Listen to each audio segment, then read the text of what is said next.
I want to start by talking about my family. I have an amazing husband and two beautiful boys. The oldest is 12 and the youngest is 5. And we were so excited because the youngest one just got into pre-K this year. And if you don't know, they do this thing in pre-K called Career Day.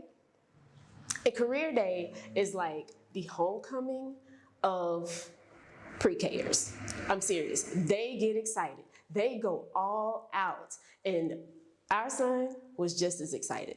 So the day came, we got him ready, and we sent him off to school. The only problem was his parents forgot to dress him up. So about mid-morning, I get a phone call from his teacher's personal cell phone. And I can barely hear what she's saying because there is some kid in the background having a complete meltdown. And then I realized it was mine. And so she's on the phone saying, Miss Wilson, can you please calm him down? And I'm like, over the phone? I'll try.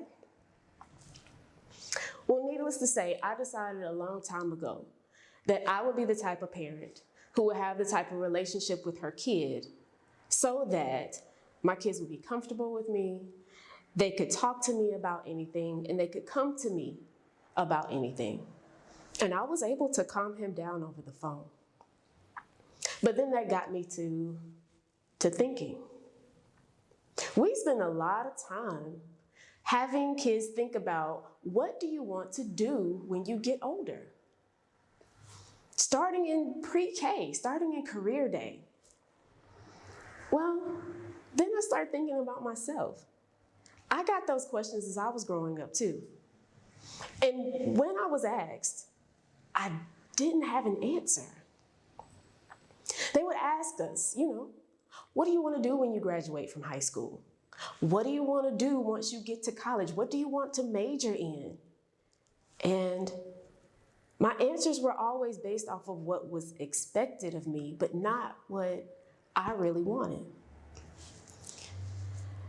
So, 12th grade, senior year, I'm getting ready to graduate and I'm getting the question. And after a while, I realized I have to make a decision. So, people always told me, you're so smart, you could be a doctor. So I did a little research and I found out that I would have to go to school the same amount of time that I just spent from kindergarten to 12th grade. No, thank you. That was not for me. So then I thought about, well, I like sports. I'm kind of athletic. So is there a way that I can put the two together? I did a little more research and I found it. Sports medicine. Yes, that was going to be the major for me. That is what I decided to tell people I was going to do. And it worked. They were proud. They were excited. They were amazed. About 3 years into the program, I was sitting in my major class and we're learning about, this tendon, that muscle group, important stuff. And I am bored to tears. And I'm sitting there thinking, I cannot do this for the rest of my life. I'm going to be completely miserable. I made a decision that day that I had to change my major. I could not go on like this. The problem was, my parents were funding my education. And so to make a phone call to Charles and Nadine and tell them that their daughter decided to do something different from the plan was one of the hardest things I had to do in my life. I made the phone call, and needless to say, at the end of that phone call, I switched my major to secondary math education, and I figured out a way to pay for the rest of my college. See, in that moment, I had to decide, who was I going to be? Was I going to continue doing the things that people expected me to do, wanted to do, told me to do? Or was I going to decide who I wanted to be in the world and what I wanted people to think about when they thought about me. I'm so glad that I made that decision. And so I completed my degree and I started my career. And I was off and I was happy and exciting. And, I ran into expectations for teachers. At the beginning of my teaching career, they told me all these things that I was supposed to do as a new teacher. For example, Ms. Wilson, you are to disseminate the information. You give it, they get it, and they give it back to you on the test. Okay. Ms. Wilson, your relationship with the students should be base level. They should not know much about your personal life, and you can know a little bit about theirs just for teaching purposes only. Okay. The most important one, Ms. Wilson, do not smile before Christmas. Before Christmas. And then after that, maybe you can crack a little grin. Okay. I didn't take well to all of these expectations as a new teacher because I ended up creating relationships with kids that didn't serve me or the student. I remember when I was doing summer school, and because, beginning teachers, or all teachers actually, don't really make a lot of money. So summer school was it for me. And I'm sitting in the class and there was this one student who did not like math and didn't really like me either. At this point, she was fed up. She was tired of sitting in there and struggling in a subject that she had no desire to learn anyway. And I was relentless. I was doing all the things that was expected of a teacher. I was demanding and I would not let up, and it caused a lot of tension. Well, that day, she had had enough. And she and I got into this tussle, this verbal wrestling match, if you will. And at the end, she took the calculator I had passed back and she tossed it at the desk. Now, I really think she wanted to just kind of rear back and chunk it, at my head. But out of respect, she didn't. She walked out the door and she slammed the door. And even though I knew I had the victory in that moment, victory tasted like sour lemons because I realized that I had caused trauma in that child that I would never have the opportunity to repair. I didn't want to be like that. No.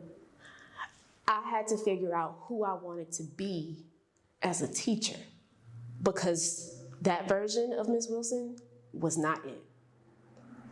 So my path to becoming, I dug deep and I made some decisions about some characteristics that I wanted to have for myself. And so I decided that I wanted to be a listener. I had a student who got very close to me. We had a really close relationship. And one day I just decided to ask her, why do you let me tell you what to do? I mean, she was the type of student, her parents couldn't tell her what to do. The administrators couldn't tell her what to do. No other teacher in the building besides me could tell her what to do.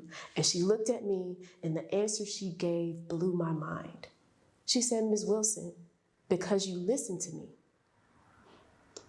And when you listen, it makes me feel like you care.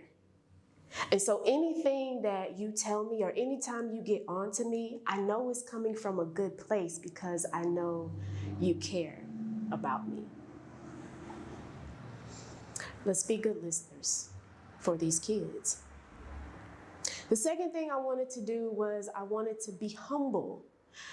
As teachers, we are charged with creating these lesson plans, and sometimes they get elaborate and well planned out. And then we get in class and they implode on itself. Well, A lot of times we try to blame the kids for that. We try to blame everything else except for what's our responsibility and our part in it.